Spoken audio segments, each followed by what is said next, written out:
could see your breath. Frigid. This past Saturday was -11 and our pipes froze, so there's that.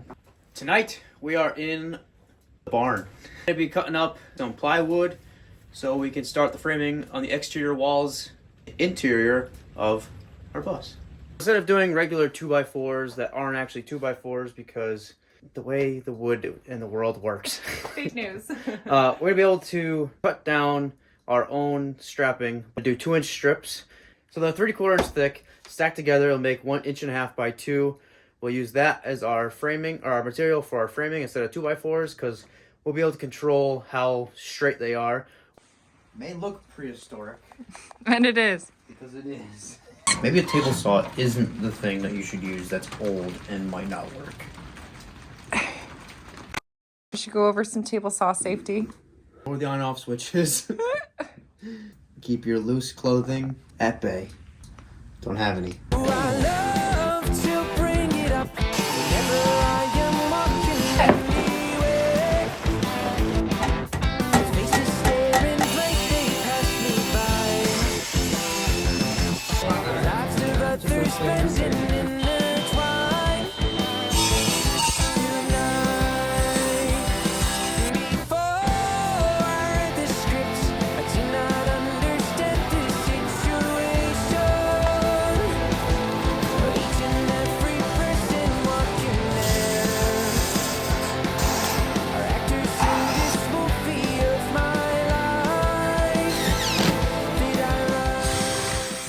This is what we're doing.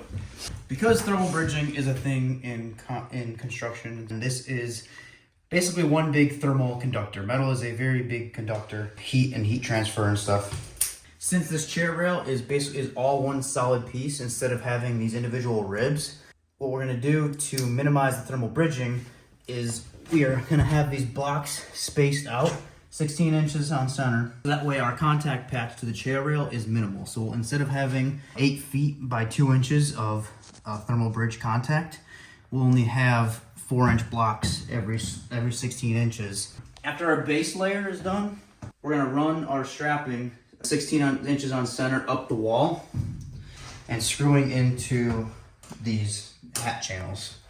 Now, the reason why we're doing it the long way rather than padding out the ribs themselves is pad out the sides of these ribs. You're gonna have this open face exposed to the inside temperature and the outside temperature. You'll have that thermal bridge and it'll create condensation, and it'll also bring down the R value of your insulation. So this way, contact patch for the strapping will be minimal. It seems it's under, my friend. You were right at the end. Your wisdom will mend the fools who pretend. So pick up your head and smile instead. Second night of framing, right? Second night? I don't know what number we're on. It's kind of been an interesting schedule, but we're in our second night of There hasn't framing. been a schedule. Just going with the flow, let's be honest.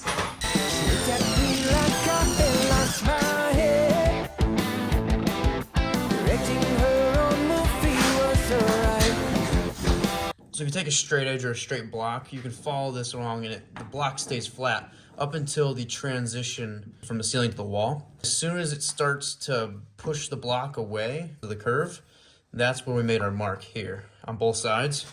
So then we measured from this black mark to that black mark, which was 82.5. Split the difference, which is 42.25. Measured from each black line, 42.25, 42.25. And that got us roughly our center line. It'll be good enough for what we're doing.